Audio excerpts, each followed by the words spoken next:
నమస్కారం city news కి స్వాగతం ముందుగా ముఖ్యాంశాలు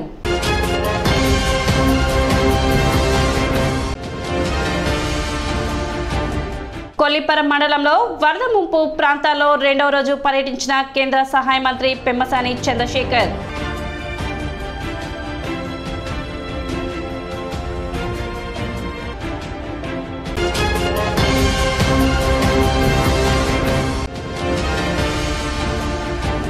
నిత్యావసర సరుకులు ప్రతి ఒక్కరికి చేర్చేందుకు ప్రజలు సహకరించాలి మంత్రి నాదెండ్ల మనోహర్ విజ్ఞప్తి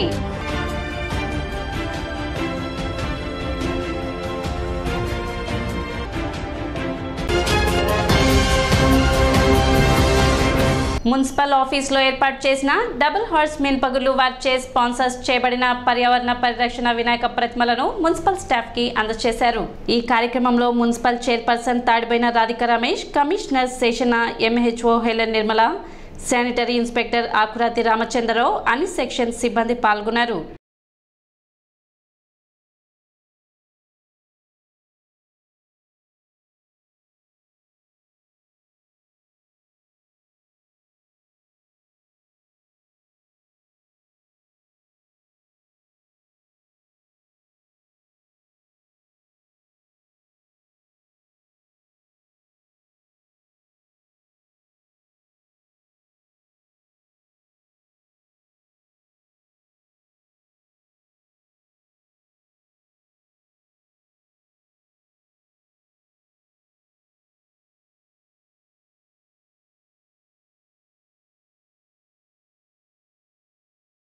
ఇంట్లో పండగ వాతావరణం ఇంట్లో కానివ్వండి వార్డుల్లో రోడ్లు ఎక్కడైనా సరే ఫస్ట్గా మనం జరుపుకునేది వినాయక చవితి శుభాకాంక్షలు ప్రజలందరికీ తెలిసేది తెనాలపట్నం ప్రజలందరూ పుర ప్రజలందరికీ వినాయక చవితి శుభాకాంక్షలు తెలియజేసుకుంటున్నాను ఎలాంటి గొడవలు లేకుండా నిర్విఘ్నంతో వినాయక పండుగ జరుపుకోవాలని అలానే ఆ భగవంతుడి ఆశీస్సులు పుష్కలంగా మన తెనాలి పుర ప్రజలందరి మీద సుఖ సంతోషంతో కలిగి ఉండాలని కోరుకుంటున్నాను అలానే ఈ మట్టి విగ్రహాన్ని పూజిస్తే మన వినాయకుడు అనుగ్రహం అనేది లభిస్తుంది కాబట్టి దయచేసి అందరూ మట్టి విగ్రహానికి పూజించాలని కోరుకుంటున్నాను అలానే మన ప్రజలందరూ అష్టాయిశ్వరాలతో ఆరోగ్యంగా సుఖ సంతోషంతో కలిగి ఉండాలని కోరుకుంటూ అలానే ఈ స్టూడెంట్స్ కానివ్వండి ప్రతి ఒక్కళ్ళు దేవుడి ముందల ఉండ్రాళ్ళు కానివ్వండి ఈ పళ్ళు వినాయకుడికి ఇష్టపడేది ఉండరాళ్ళు పాలదాలికలు ఇలాంటి ఎన్నో మనం వినాయకుడి ముందు పెట్టి పూజించుకుంటాం కాబట్టి మరొకసారి వినాయక చవితి శుభాకాంక్షలు తెలియజేసుకుంటాం ఇంకా కూడలలో గణపతులు ఉంటాడు మనకున్నటువంటి సమాచారం ప్రకారంగా అయితే కనుక సుమారుగా 1000 గణపతులు మన పట్టణంలో కొలువులు రాబోతున్నారు కొలువు తీరబోతున్నారు ఇందులో భాగంగా మున్సిపాలిటీ తరఫు నుంచి మనం ఈ యొక్క వినాయక చవితికి సంబంధించి ఈ యొక్క ప్లాస్టర్ ఆఫ్ ప్యారిస్ కాకుండా మట్టి చేత చేసినటువంటి వినాయకులు అయితే కనుక పర్యావరణ రహితంగా ఉంటుందనేసి దాన్ని ప్రోత్సహించాలని చెప్పేసి మున్సిపాలిటీ తరఫు నుంచి కొన్ని విగ్రహాలను ఇవ్వడం అవుతుంది ఈరోజు గౌరవ సిపి గారు అందరం కలిసి వారి యొక్క జిల్లా సారథ్యంలో మా స్టాఫ్కు ఇతరులందరికీ కూడా ఎవరైతే ఈ యొక్క విగ్రహాలు ఉంటాయో వారందరికీ కూడా ఇస్తాను. AP working journalist federation Tenali ఆధ్వర్యంలో రాష్ట్ర నాయకులు కనపర్తి రత్నాకర్ సూచన మేరకు ఫెడరేషన్ తెనాలి అధ్యక్షులు పుట్ట పున్నయ్య పర్యవేక్షణలో కొల్లిపర మండలంలోని వరద ముంపుకు గురైన పాత బొమ్మవారిపాలెంలో శుక్రవారం నిత్యావసర వస్తువులు పంపిణీ కార్యక్రమం జరిగింది బాధితులకు తమ వంతుగా ఫెడరేషన్లోని జర్నలిస్టులు బాధితులకు వాటర్ ప్యాకెట్లు కూరగాయలు ఆకుకూరలు పంపిణీ చేశారు గ్రామంలోని 200 కుటుంబాలకు సాయం అందించారు ఫెడరేషన్ కార్యదర్శి ఎస్ఎస్ జహీర్ ఎం శ్రీకాంత్ శేఖర్ ఎస్ఎస్వి గుమ్మడి ప్రకాష్ రావు కరేటి సాంబశివరావు చింతమణి కుమార్ వాలంటీర్లు చిక్కాల రజని కంబం విజయ దుర్గా రాణావత్ దుర్గా ప్రసాద్ నాగసూర్య నారాయణ తదితరులు పాల్గొన్నారు జర్నలిస్టులు అచ్యుత సాంబశివరావు కోటేశ్వరరావు నరేష్ జైన్ షణ్ముఖేశ్వరరావు కార్యక్రమానికి సహకరించారు వరదతో ఇళ్లన్నీ మునిగిపోయి అంతగా బాధపడుతూ తూములూరు వెళ్ళాము తూములూరు నుంచి కొన్ని అనివార్య కారణాల వల్ల మేము ఇక్కడికి వచ్చేయడం జరిగింది అయితే మాకు బయట నుంచి భోజనాలు కానీ లేకపోతే నిత్యావసర సరుకులు కానీ అవి బయట నుంచి తీసుకొచ్చే ఎక్కువగా వస్తాయి. ప్రభుత్వం నుంచి అయితే 10 కేజీలు బియ్యము, 1 కేజీ, అర కేజీ ఉల్లిపాయలు, కేజీ దుంపలు, పంచదార అవి ఇచ్చారు, కందిపప్పు అవి ఇచ్చారు, నూనె ఇచ్చారు. మాకైతే ప్రభుత్వం నుంచి బయట నుంచి వచ్చేయే ఎక్కువగా వస్తున్నాయి, స్పాన్సర్లు చేసేవి. మీరు తెనాల నుంచి వచ్చి జర్నలిస్టులు మా కోసం ప్రయాసపడి మీరు పోరాటం చేసే పోరాటానికి మీకు చాలా ధన్యవాదాలు. గరిలేవు 50 దాని ముందర మెరకలే నా ఇల్లు అంతా మునిగిపోయింది. అదే ఇంట్లో జారేసుకున్నా కొట్టుకుంటూ సామాన్ జారేసుకున్నారంటగా.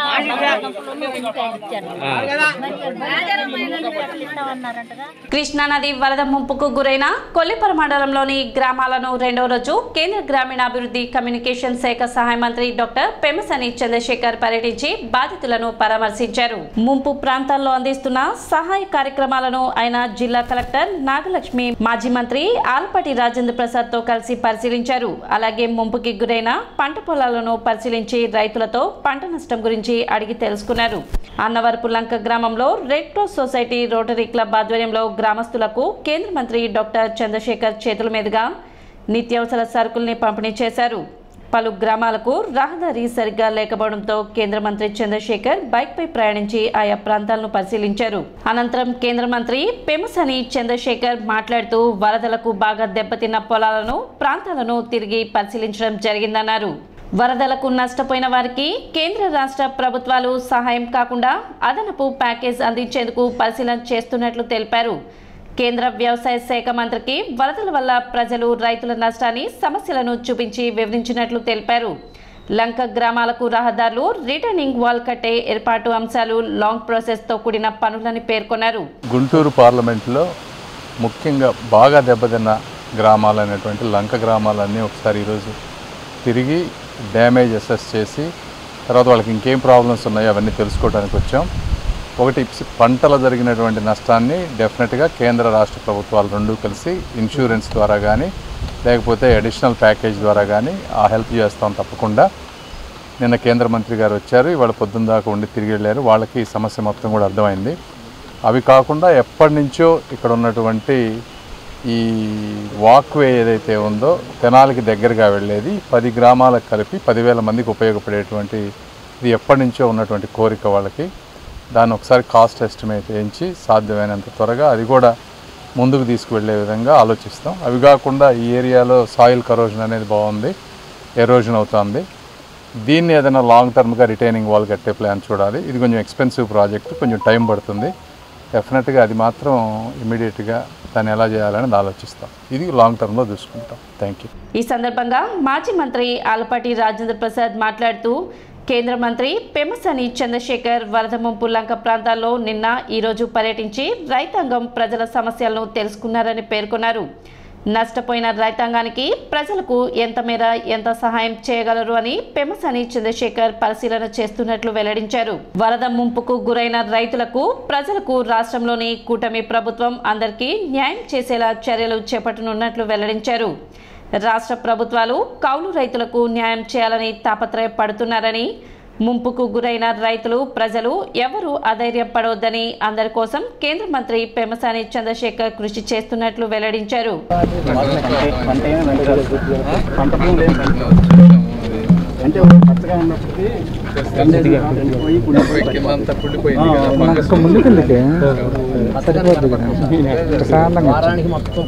అదే చెప్తున్నాం.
మీరు అర్థం చేసుకోవాలి. గవర్నమెంట్ ఇచ్చేది ముఖ్యంగా దాంతోనే నీళ్లు పూర్తాం.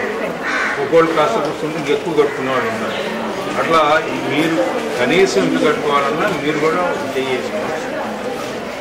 పని చేసుకోవాలి, డబ్బులు తెచ్చుకోవాలి, వేసుకోవాలి. రెండు కలిపితేనే మీకు బయట ఇల్లు కట్టుకుంటున్నారు. గవర్నమెంట్ అనేది 1,50,000 వాళ్ళకి ఒక్కోళ్ళకి ఎంత మీరు అట్లా ఆలోచన చేసి మీకు ఇల్లు కావాలి, శాశ్వతంగా ఇల్లు కావాలి కాబట్టి. మొన్న 30వ తారీఖు 31వ తారీఖు పడిన వర్షాల తర్వాత మనకి కృష్ణా నదిలో ఫ్లడ్ రావడం జరిగింది. ఇక్కడ కొల్లిపర మండలంలో బొమ్మవాణిపాలెము, తర్వాత అన్నవరపు లంక, కొత్తూరు లంక ఈ గ్రామాలన్నీ కూడా మనకి బాగా హ్యాబిటేషన్ ఏరియాలో కూడా వాటర్ వచ్చి అందరినీ కూడా రిలీఫ్ క్యాంప్కి కూడా తీసుకెళ్లాల్సిన నెసెసిటీ వచ్చింది. మనకి ఇప్పుడు వాటర్ రిసీడ్ అవ్వడంతో ఈ గ్రామాల్లో అందరూ కూడా సందర్శిస్తున్నాము. మనకి ఇక్కడ జరిగిన డ్యామేజెస్ని ప్రభుత్వం ఆదేశాల మేరకు మనము అనేది ఎన్యూమరేషన్ అనేది ఆల్రెడీ చేస్తున్నాము. మనకి ఎలా అయితే చాలామంది వాళ్ళ హౌసెస్లో కానీ స్మాల్ స్ట్రక్చరల్ డ్యామేజ్ జరగడము, లేకపోతే హట్స్, ముఖ్యంగా చాలా హట్స్ పూర్తిగా కూలిపోవడము, క్యాటిల్ షెడ్స్ డిస్ట్రాయ్ అవ్వడము, ఇలాంటి సందర్భాలన్నీ కూడా ఉన్నాయి. ఇవన్నీ కూడా ఎన్యూమరేట్ చేస్తున్నాము. ఇదే కాకుండా మనకి కొన్ని ప్రాంతాల్లో లోకల్గా వ్యాపారులు ఏదైతే పుష్ కార్డ్స్ ఇవన్నీ వాడతారో అది కూడా ఈ వరదలు పోయింది. సో దాన్ని కూడా ఎన్యూమరేట్ చేస్తున్నాము. ఇదే కాకుండా విడిగా అగ్రికల్చర్ డిపార్ట్మెంట్ నుంచి మనం హార్టికల్చర్ డిపార్ట్మెంట్ నుంచి అన్ని క్రాప్స్ డ్యామేజ్ కూడా పూర్తిగా ఎన్యూమరేషన్ అనేది జరుగుతుంది. ప్రభుత్వం అనౌన్స్ చేసినట్టు 10వ తారీఖు లోపు ఎన్యూమరేషన్ కంప్లీట్ చేసి లిస్ట్ అంతా కూడా సోషల్ ఆడిట్కి కూడా డిస్ప్లే చేయడం జరుగుతుంది. దీని తర్వాత మనకు యానిమల్ హస్బెండరీకి సంబంధించి ఏదైతే కొంతమంది పశువులు కానీ గేదెలు కానీ వేరే గొర్రెలు మేకలు ఇవన్నీ కూడా పోయాయో అవి కూడా మనం నోట్ చేసుకుంటున్నాం. వాటికి కూడా ఫీడ్కి కూడా అరేంజ్ చేస్తున్నాము. మెడికల్ క్యాంప్స్ కూడా అరేంజ్ చేస్తున్నాము. అలాగే ఇతర డ్యామేజెస్ ఏమున్నా కూడా అన్నిటినీ కూడా నోట్ చేసుకొని ప్రభుత్వం దృష్టికి తీసుకెళ్తాము. ఇదే కాకుండా మనకి ఆల్రెడీ ప్రభుత్వం ఆదేశాల మేరకు జిల్లాల్లో కానీ ఇక్కడ కానీ ఎసెన్షియల్ కమోడిటీస్ ఏదైతే గవర్నమెంట్ అనౌన్స్ చేశారో 25 kgs రైసు, 1 kg ఆర్జీ దాల్, 1 kg sugar, 1 litre oil plus 1 kg potato and 1 kg onion, ఈ కిట్స్ కూడా మనం ఊర్లో అన్నిట్లో కూడా డిస్ట్రిబ్యూట్ చేయడం జరిగింది. ప్రతి లంక పర్యటించడమే కాకుండా వ్యక్తిగతంగా వారు సమస్యల్ని, రైతాంగ సమస్యల్ని, ఇక్కడున్న సామాజిక పరిస్థితుల్ని, అదేవిధంగా సమాజంలో ఏది కావాల్సిన అవసరం ఉంది అని చెప్పి వీటిలన్నింటినీ అధ్యయనం చేయడానికి ప్రతి గ్రామాన్ని కూడా సందర్శించడం జరిగింది. దీర్ఘకాలికంగా ఉన్నటువంటి సమస్యలు కొన్ని అయితే, ఈ యొక్క వరదల వల్ల సంభవించే సమస్యలు కొన్ని, వీటిలన్నింటినీ కలిపి ఒక ప్రాజెక్టుగా తయారు చేసి ఎంత మేరకి నేను ఈ లంక గ్రామాలకి సహాయం చేయగలుగుతాను అనేది ఒక ఆలోచన చేస్తున్నటువంటి వ్యక్తి. ఇది మనకు కావాల్సినటువంటి సమస్యని అర్థం చేసుకొని పరిష్కరించడానికి ఈరోజు ఈ ప్రయాణం అనేది మనందరికీ ఉపయోగపడే విధంగా ఉంటుందని చెప్పి నేను భావిస్తూ ఉన్నాను. అంతేకాకుండా తాత్కాలికంగా ఉపశమనం పొందే అంశాలన్నింటినీ కూడా రాష్ట్ర ప్రభుత్వం, కేంద్ర ప్రభుత్వం ఇవన్నీ కూడా ఇన్సూరెన్స్లు కానీ లేకపోతే సబ్సిడైజ్ మీద సహాయం ఏదైనా చేయాల్సి వస్తే వాటికి కానీ, వ్యక్తిగతంగా ఏదైనా వెహికల్స్ ఇవన్నీ దెబ్బతింటే వాటి మీద ఇన్సూరెన్స్ కానీ, లేకపోతే వాటి మీద ఏదైనా రుణాలు ఉంటే వాటిని పోస్ట్పోన్మెంట్ చేసే కార్యక్రమం కానీ, ఇవన్నింటినీ కూడా రాష్ట్ర ప్రభుత్వం, ముఖ్యంగా చంద్రబాబు నాయుడు గారు, లోకేష్ గారు, అదేవిధంగా కూటమి ప్రభుత్వం చాలా తీవ్రంగా దాని మీద ఒక ఆలోచన చేసి అందరికీ న్యాయం చేయాలని చెప్పి, మరి ముఖ్యంగా కౌలు రైతులకి ఎక్కడ నష్టం జరగకుండా చూడాలనేది నిన్నటి దినాన నుంచి కూడా పెంసాని చంద్రశేఖర్ గారు అధికారులతో కానీ ప్రభుత్వంతో కానీ మాట్లాడుతున్న తీరు మనందరం కూడా హర్షించాల్సిన అవసరం. ఎందుకంటే కౌలు రైతులు అనేది దాదాపు 80% వ్యవసాయం అంతా కూడా కౌలు రైతుల మీద ఆధారపడి ఉందని చెప్పి మనందరికీ తెలిసినటువంటి వాస్తవం, సత్యం. అలాంటి వాస్తవాన్ని ఆయన వెంటనే గ్రహించి ఆ వాస్తవానికి దగ్గరగా వాళ్ళకి ఎవరికి నష్టం జరగకుండా చూడాలనే తాపత్రయం, తపన మనందరం కూడా చూస్తూ ఉన్నాం. ఆయన వేసే ప్రతి అడుగు కూడా మనందరికీ ఉపయోగపడేలాగా ఈ రోజున ఉన్నందుకు మనందరం కూడా ఈ రోజున సంతోషించదగ్గ విషయం అని చెప్పి, అదేవిధంగా ఎవ్వరు కూడా మనం అనుకున్న సమస్యల్ని సంపూర్ణంగా అవగాహన చేసుకున్నటువంటి వ్యక్తి పెంసాని చంద్రశేఖర్ గారు. ఇప్పుడు ఒక చిన్న విరామం.